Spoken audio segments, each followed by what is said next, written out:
تنحى يا حزن واهجر فؤادا توكل بجد. تو ہمیں اپنے آپ کو فارغ کر کے عبادت کے لیے وقت نکالنا ہے. فارغ کر کے، یہی دنیا کا وقت ہے جو ہمیں فارغ کر کے اللہ اپنی طرف بلا رہا ہے کہ میری طرف آ جاؤ.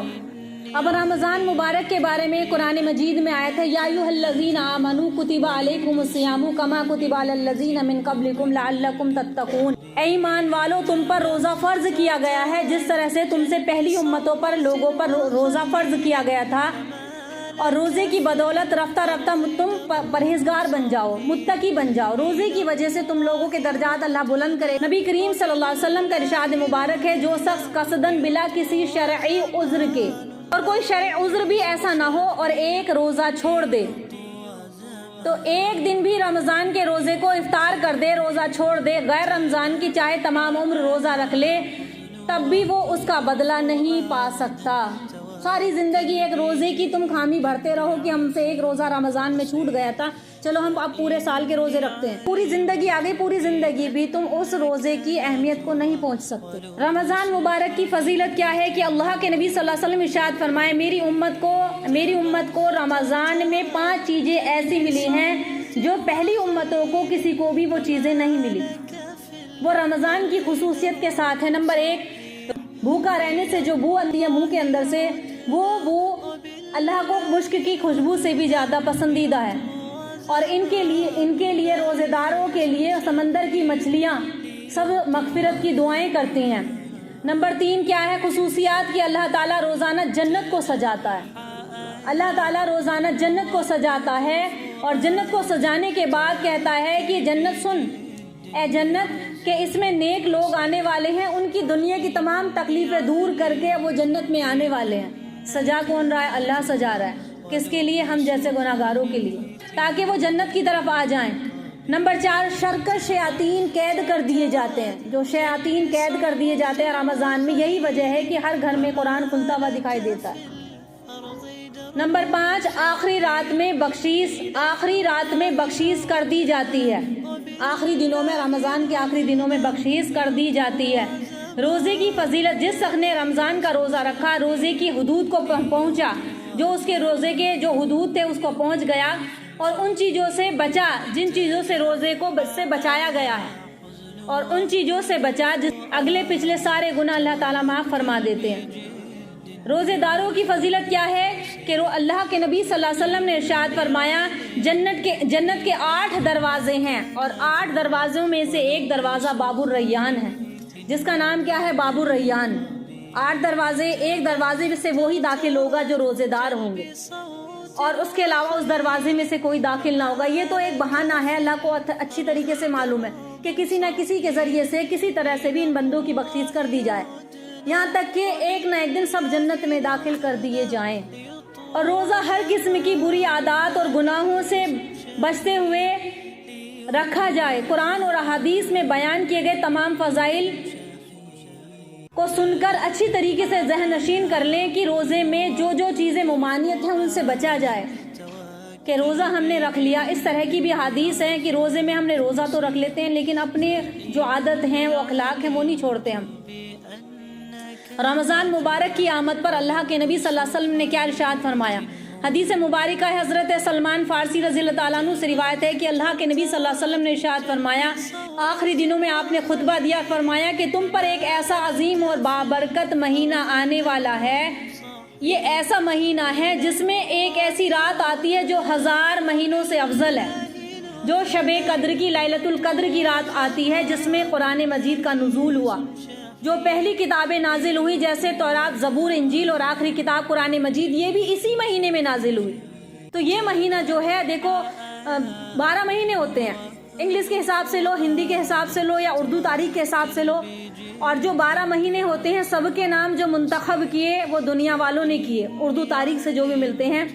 یعنی کہ کہنے کا مقصد یہ ہے کہ جتنے بھی مہینے ہیں اردو تاریخ کے، کیلنڈر کے، سب مہینوں کے نام انسانوں نے منتخب کیے ہیں، چنے ہیں، لیکن رمضان کا مہینہ اللہ تعالیٰ نے چنا ہے. یہ 12 مہینے سارے مہینوں کے نام میں ایک رمضان کا مہینہ، جس کا ثبوت قرآن میں ملتا ہے کہ اس کا نام اللہ نے خود ہی رکھا، رمضان. اور فرمایا کہ یہ ایک ایسا مہینہ ہے جس میں ایک ایسی رات آتی ہے جو 1000 مہینوں سے افضل ہے، اور اس میں جو فرض ادا کرتے ہیں مسلمان اس کا درجہ 70 گنا بڑھ جاتا ہے، اور جو نفلی عبادت ہوتی ہے وہ فرضوں کے مقام پر آ جاتی ہے۔ جو بھی ہم نیک کام کریں گے، صدقہ، خیرات، زکوٰۃ، جو نفلی عبادت اس کا مقام فرضوں کی جگہ، اور جو ہمارے فرض جو ہم روزانہ ادا کرتے ہیں اس کا مقام اس سے 70 گنا بڑھ جائے گا۔ 70 کا مطلب صرف 70 نہیں ہے، اس کی نیکیاں پتہ نہیں کتنی ملیں گی، اللہ تعالیٰ پتہ نہیں کتنی نیکیاں ہمیں دے گا۔ اور صحابہ کرام رضی اللہ تعالیٰ عنہ اجمعین نے پھر عرض کیا، روزے کے بارے میں اللہ کے نبی نے یہ فرمایا کہ اگر تم روزے دار کے روزے کا افطار کرو، کھانا کھلاؤ، تو اللہ تعالیٰ تمہیں اس کا بہت اجر تمہارا بڑھا دے گا، تمہارا رزق بڑھا دے گا۔ اب صحابہ نے پوچھا، اللہ کے نبی ہماری اتنی وسعت، ہماری اتنی طاقت تو نہیں ہے کہ ہم کسی کو پیٹ بھر کے کھانا کھلائیں، کیونکہ وہ خود اتنے پریشان حال رہتے تھے، اتنے مجبور تھے دنیا کی زندگی کے اعتبار سے، انہوں نے جنت کمائی تھی۔ ان کی زندگی کا ایک ہی مقصد تھا کہ رب کو کیسے راضی کیا جائے، اور اللہ کے نبی کی ایک ایک بات سن کر اپنی زندگی کو کیسے اتارتے تھے۔ اور فرمایا کہ ہماری اتنی طاقت اور وسعت نہیں ہے کہ ہم کسی کے روزے دار کو روزہ افطار کرا سکیں، کھانا کھلا سکیں پیٹ بھر کے۔ آپ صلی اللہ علیہ وسلم ارشاد فرمایا، اللہ تعالیٰ یہ ثواب تو اس شخص کو بھی عطا فرما دیں گے جو روزے دار کو افطار کرے اور ایک گھونٹ پانی پلا دے یا ایک کھجور ہی کھلا دے۔ یہ ایسا مہینہ ہے جس کا پہلا حصہ رحمت ہے، دوسرا حصہ مغفرت ہے، اور تیسرا عشرہ، آخری عشرہ جو ہے وہ جہنم سے آزادی ہے، جہنم سے خلاصی ہے۔ رمضان مبارک کے 4 اہم کام کرو۔ رمضان میں 4 اہم کام کون کون سے کرنے ہیں کہ اس میں 2 کام تو ایسے ہیں، یعنی کہ رب کو راضی کرنے کے لیے کلمہ طیبہ لا الہ الا اللہ محمد رسول اللہ کی کثرت کیا کرو۔ رمضان مبارک میں اس کثرت سے کلمہ طیبہ کی کثرت کرو، پڑھو اس کو، تم اللہ سے مغفرت مانگو اور وہ تمہارے کام بنائے گا، وہ بے نیاز ہے، وہ تمہارے کام بنائے گا۔ تم اللہ سے جنت کا سوال کرو، دوزخ سے اس کی پناہ مانگو، جنت کا سوال کرو، دوزخ سے اللہ کی پناہ مانگو۔ جس شخص نے کسی روزے دار کو پانی پلایا، اللہ تعالیٰ اس کو میرے حوض کوثر سے ایسا میٹھا پانی پلائے گا کہ جنت میں، اور اس کو جنت میں داخل کر دے گا۔ اور استغفار کی کثرت کرو، اور فرمایا کہ یہ پڑھا کرو، لا الہ الا اللہ نستغفر اللہ ونسألک الجنۃ ونعوذ بک من النار۔ نہیں ہے کوئی معبود سوائے اللہ کے، اور ہم اللہ سے بخشش طلب کرتے ہیں، ہم تجھ سے جنت کا سوال کرتے ہیں اور دوزخ سے پناہ مانگتے ہیں۔ عربی زبان میں رمضان کے معنی ہے جلا دینا۔ اب رمضان کے یہ تو تمہیں معلوم ہوگی آپ سب کو کہ رمضان کا مہینہ اللہ نے نام خود منتخب کیا اس کا، لیکن رمضان کے معنی کیا ہے؟ رمضان یہ جو لفظ ہے رمضان کا، عربی زبان میں رمضان کے معنی ہے جھلسا دینا، جلا دینا۔ اور علماء نے فرمایا ہے کہ ماہ رمضان اس لیے کہا جاتا ہے کہ اس مہینے میں اللہ تعالیٰ اپنی رحمت سے، اپنے فضل اور کرم سے بندوں کے گناہوں کو معاف فرما دیتے ہیں، ان کے گناہوں کو مٹا دیتے ہیں، ان کی مغفرت فرما دیتے ہیں۔ جب ہم روزہ رکھتے ہیں تو بھوک کی شدت کی وجہ سے ایک آگ پیٹ کے اندر اٹھتی ہے، تو وہ جو آگ اٹھتی ہے تو اس کی وجہ سے جو جسم کے اندر تپش ہوتی ہے، اس کی وجہ سے ہمارے گناہ معاف ہو جاتے ہیں۔ تو رمضان کے معنی کیا ہے؟ جلا دینا، ہمارے گناہوں کو مٹا دیا جاتا ہے، جلا دیا جاتا ہے، معاف کر دیا جاتا ہے۔ ماہ رمضان میں 3 حصے ہیں، ان میں دعائیں کیا کیا کرنی ہیں؟ نمبر 1، پہلا عشرہ جو بتایا میں نے شروع کے پہلے دن سے 10 دن تک، وہ رحمت کا ہے، اللہ کی رحمت خوب برستی ہے، خوب اللہ سے دعائیں مانگو۔ چلتے پھرتے اٹھتے بیٹھتے، دیکھو جو قرآن پڑھنے والے ہیں ان کی تو ہم کیا شان بیان کریں، اور جو نہیں پڑھے ہوئے تو وہ قرآن کو دیکھ کر ہی خوش ہو جایا کریں، اپنے سامنے رکھ لیں، وضو کر کے، نہیں پڑھے ہوئے نا تو سامنے رکھ لیں۔ ایک صحابی کا واقعہ میں نے پچھلی بار بتایا تھا، دوبارہ پھر بتا دوں۔ حضرت اکرمہ رضی اللہ تعالیٰ عنہ جب ایمان میں داخل ہوئے، بیٹے کس کے تھے؟ ابو جہل کے، جو نبی کا سب سے بڑا دشمن، لیکن اللہ نے ہدایت کہاں دینی تھی؟ اسی کے گھر میں ہدایت دی۔ حضرت اکرمہ رضی اللہ تعالیٰ عنہ زمانے جہالت میں جو زندگی گزر گئی اس پر افسوس کرتے ہوئے قرآن کی تلاوت کثرت سے کیا کرتے تھے، قرآن مجید کو دیکھتے، پیار محبت سے دیکھتے اور کہتے، اور اس میں اپنے سر کو، اس کو قرآن مجید کو اپنے سر پر لگا لیتے، اس کو چومتے، پیار کرتے، پیار کی نظر سے دیکھتے، کہتے کہ میں یہ رب کا کلام ہے، یہ میرے رب کی کتاب ہے، میرے رب کا کلام ہے، اور روتے رہتے، اتنا روتے کہ داڑھی مبارک آپ کی طرح ہو جاتی تھی۔ تو زمانے جہالت میں جو بھی گناہ ہوئے لیکن اللہ نے سب معاف فرما دیے۔ تو جو خواتین پڑھنا نہیں جانتی اس کو سامنے رکھے اور اس کو دیکھے، پیار سے چومے، اور ایک یہ عہد کرے کہ جو کام ہم نہ کر پائے تو اللہ ہماری اولادوں سے یہ کام لے۔ اور جو پڑھنا جانتی ہیں تو ان کے لیے کیا کہنے کی ہر جگہ ثواب ہی ثواب ہے، ثواب ہی ثواب ہے۔ تو پہلا درجہ رحمت کا ہے، پہلا عشرہ کیسے ہے کہ اس میں دعا پڑھنی چاہیے۔ پہلے عشرے میں 2 دعائیں ہیں۔ پہلی دعا ہے رب اغفر وارحم وانت خیر الراحمین، رب اغفر وارحم وانت خیر الراحمین، اے رب مجھے بخش دے، مجھ پر رحم فرما، اور بے شک تو سب سے بہترین رحم کرنے والا ہے۔ آپ کو یہ دعا پڑھ لینی ہے۔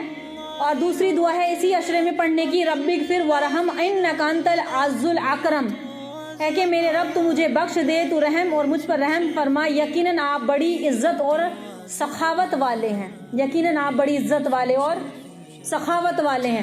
دوسرے عشرے کی مغفرت کی دعا کون سی ہے؟ یہ والی دعا پڑھتے ہیں، اللہم اغفر لی وللمؤمنین والمؤمنات، اور ایک دعا یہی ہے، استغفر اللہ ربی من کل ذنب واتوب الیہ۔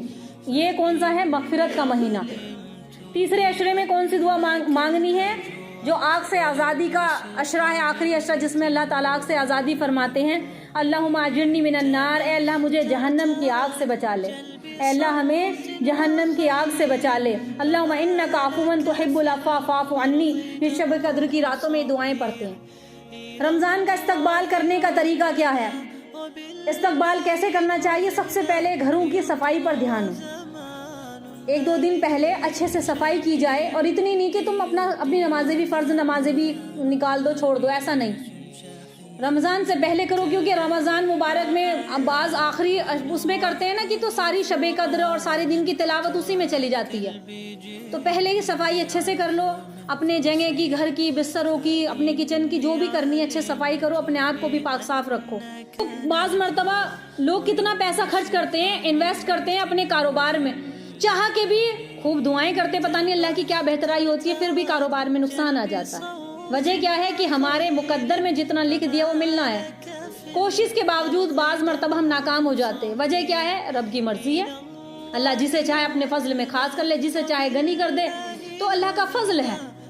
تو ایک دوسرا کام یہ کرے، خوب استغفار کرے، خوب درود شریف پڑھے، اور جھوٹ سے اعراض کرے۔ اس کے بارے میں بھی حدیث آئیں گے ابھی کہ ہمیں رمضان مبارک میں دیکھو روزے دار کی پہچان، نماز کی پہچان کیسی ہوتی ہے؟ جب ہم مصلی پر کھڑے ہوتے ہیں تو کوئی بھی پہچان لے گا بھئی یہ نماز پڑھ رہے ہیں، قرآن پڑھتے ہوئے بھی کوئی بھی دیکھ لے گا کہ یہ قرآن پڑھ رہے ہیں، تسبیح پڑھتے ہوئے بھی کوئی بھی دیکھ لے گا کہ ہاں یہ تسبیح پڑھ رہے ہیں، لیکن روزے دار کی پہچان تو ہے ہی نہیں ہے نا کہیں، جب تک کہ وہ خود نہ بتائے اپنے منہ سے۔ ہاں اگر اس کا چہرہ اترا ہوا ہے تو بندہ پوچھے گا ہاں بھائی آج روزہ رکھا ہے کیا؟ تو ایک بار کو وہ پہچان تو مل سکتی ہے کہ چہرہ اترا ہوا ہو یا تھکن ہو یا کمزوری ہو، لیکن روزے دار کی پہچان تو ہوتی نہیں جب تک کہ وہ خود بیان نہ کرے کہ روزہ اللہ کے لیے ہے، اس کا اجر اللہ ہی دیں گے، کہ یہ مہینہ رمضان کا مہینہ اللہ کا مہینہ ہے، شہر اللہ، یہ مہینہ اللہ کا مہینہ۔ تو ہمیں اس کا استقبال کرنے کے لیے قرآن کی تلاوت کثرت سے کریں، درود شریف پڑھیں، اور جھوٹ سے اعراض کریں، غیبت، چغل خوری اور ایک دوسرے کے پاس فضول بیٹھنے سے بھی اعراض کریں۔ ہمارے اسلاف، ہمارے اکابرین، ہمارے علماء اکرام جتنے بھی اللہ کے ولی گزرے ہیں، رمضان کی ایک ایک منٹ کو قیمتی سمجھتے تھے، یہاں تک کہ ملاقاتیں بھی بند کر دیا کرتے تھے، چاہے اب کسی کو برا لگے اچھا لگے، وہ ملتے بھی نہیں تھے کہ ہمارا ایک ایک منٹ قیمتی ہے۔ تو جتنا ہو سکے گھر سے کم نکلا جائے، سامان پہلے خرید لو، یا نکلو تو بڑے اپنے حساب سے کہ ہماری کوئی نماز ضائع نہ ہو، اور نہ ہی ہم اپنی کوئی تلاوت میں تاخیر کر دیں، کیونکہ وجہ کیا ہے کہ آخری جو بھی مہینہ ہے رمضان کا، یہ ایک مہینے پورے عبادت کرنی ہے، اچھی لگے نہ لگے کرنی ہے، فرض ہے یہ۔ اور دوسرا کیا ہے کہ پتہ نہیں آئندہ رمضان ملے یا نہ ملے، یہ کوئی نہیں جانتا۔ فضیلت ماہ رمضان کی اچھا ثواب کتنا ملے گا؟ حضرت ابو سعید خدری رضی اللہ تعالیٰ عنہ سے روایت ہے کہ اللہ کے نبی صلی اللہ علیہ وسلم نے ارشاد فرمایا، رمضان کی جب پہلی رات ہوتی ہے تو آسمان کے سب دروازے کھول دیے جاتے ہیں، آسمان کے دروازے ہیں وہ کھول دیے جاتے ہیں، پورے رمضان بند نہیں ہوتے، وہ دروازے کھلے ہی رہتے ہیں، اور دروازے وہ بند نہیں ہوتے ایسا رمضان، اور رمضان کے آخری رات تک ہوتا ہے، کھلے رہتے ہیں، مومن بندہ رمضان کی کسی رات میں نماز پڑھتے ہوئے سجدہ کرتا ہے، قرآن کی تلاوت کرتا ہے تو اللہ تعالیٰ ہر سجدے کے بدلے 1500 نیکیاں لکھ دیتا ہے۔ 1500 نیکیاں کتنی ہوتی ہیں؟ بہت ہوتی ہیں۔ اور اس کے لیے جنت میں سرخ یاقوت کا ایک محل تیار کرتا ہے جس کے 60,000 دروازے ہوتے ہیں۔ ایک سجدے کے بدلے 1500 نیکیاں اور سرخ یاقوت کا محل۔ کون کون محل تیار کرنا چاہتا ہے جنت میں؟ سبھی کرنا چاہتے ہیں نا؟ جیسے دنیا کے محل کی تیاری ہم لوگ ہر وقت کرتے رہتے، تو آخرت کا محل، سرخ یاقوت کا محل جو کبھی خراب نہیں ہوں گے، جن کو کبھی بارش کا پانی خراب نہیں کرے گا، جس کو دیمک مٹی اور کچھ چیز خراب نہیں کرے گی، جس کا سیمنٹ نہیں جھڑے گا۔ یہ دنیا کے گھر ہیں ہمارے، کتنے ہی عالیشان بنا لو، 100 سال بعد 150 سال بعد ایک وقت مقرر ہوتا ہے خراب ہو جاتے۔ کتنے ہی محلات بناؤ، فرعون کے اور نمرود بادشاہ کے بڑے بڑے محلات، سونے چاندی کے محلات کھنڈر بن گئے۔ تو یہ دنیا کے محلات ہیں، ختم ہو جائیں گے، خراب ہو جائیں گے۔ آخرت کا محل، سرخ اور یاقوت کا محل، جس کے بارے میں کیا آیا کہ 60,000 دروازے ہوں گے ایک ایک محل کے، 60,000 دروازے۔ اور آگے فرمایا کہ دروازے پر سونے کا ایک سرخ محل ہوگا، اس کے ساتھ مزین ہوگا۔ جب وہ رمضان کا پہلا روزہ رکھتا ہے تو اس کے موجود دن تک جانتے کہ پچھلے تمام اس کے گناہ معاف کر دیے جاتے ہیں۔ فرشتے ہر روز 70,000 فرشتے صبح شام اس کے لیے نماز سے لے کر شام تک، اس کے دن سے لے کر صبح سے لے کر شام تک اس کی نمازوں میں، عبادت میں، ہر میں اس کے لیے دعائیں مغفرت کرتے ہیں۔ کتنے؟ 70,000 فرشتے۔ اللہ تعالیٰ نے رمضان میں کیا کر دیا؟ کہہ دیا اپنے فرشتوں سے، جاؤ میرے بندو، جاؤ میرے فرشتوں، میرے جو ابن آدم ہیں، جس کے اوپر میں فخر کرتا ہوں، ان کی دعاؤں پر تم آمین کہو۔ کچھ کام مت کرو یہاں تک کہ اپنی عبادت، میری عبادت بھی چھوڑو، ان کی دعاؤں پر آمین کہو۔ اور دعاؤں پر آمین کہتے ہیں، اور جس کے سائے، اور آگے فرمایا کہ مغفرت کی دعا کرتے ہیں، اور اس کے لیے ہر سجدے کے عوض جو وہ کریں گے، دن کو رات میں ایسا درخت لگتا ہے، ایک دن میں اور ایک رات میں ایسا درخت لگتا ہے کہ 500 سال تک ایک سوار چلتا رہے۔ اور بعض روایت میں آتا ہے ایک عربی گھوڑا 500 سال تک اگر چلتا رہے تو اس کے سائے میں چلتا رہے گا، ختم نہیں ہوگا۔ اتنا بڑا درخت لگتا ہے جس کا سایہ کہاں تک ہے؟ 500 سال تک۔ تو جنت چونکہ کیا ہے؟ ابدی ہے، ابدی، ہمیشہ ہمیشہ قائم رہنے والی۔ نبی پاک صلی اللہ علیہ وسلم نے فضائل کے پیش سے یہ ساری باتیں، رمضان مبارک کا مہینہ آ جاتا تو صحابہ کرام کو اور اس کی آمد اور بشارت دینے کے لیے فرمایا کہ تمہارے اوپر ایک ایسا مبارک مہینہ آ رہا ہے، اور یہ دعا سکھلائی کہ اے اللہ مجھے رمضان میں سلامتی عطا فرما۔ یہ کون کہہ رہے ہیں؟ اللہ کے حبیب کہہ رہے ہیں، مجھے رمضان میں سلامتی عطا فرما، مجھے رمضان میں سلامتی عطا فرما، اور میرے لیے سلامتی کے ساتھ قبول فرما، اور میری دعائیں قبول فرما۔ صحابہ اکرام فرماتے ہیں کہ جب بھی مہینہ آتا تو ہم اللہ کے نبی صلی اللہ علیہ وسلم کے اعمال میں 3 باتوں کا اضافہ محسوس کرتے، 3 باتیں اللہ کے نبی کی زندگی میں دیکھتے جب رمضان کا مہینہ آتا۔ صوت وخيل فما لك في الأرض درب صحيح إلى الله عدنا وبالله نذنا ليطوى زمان بائس شحيح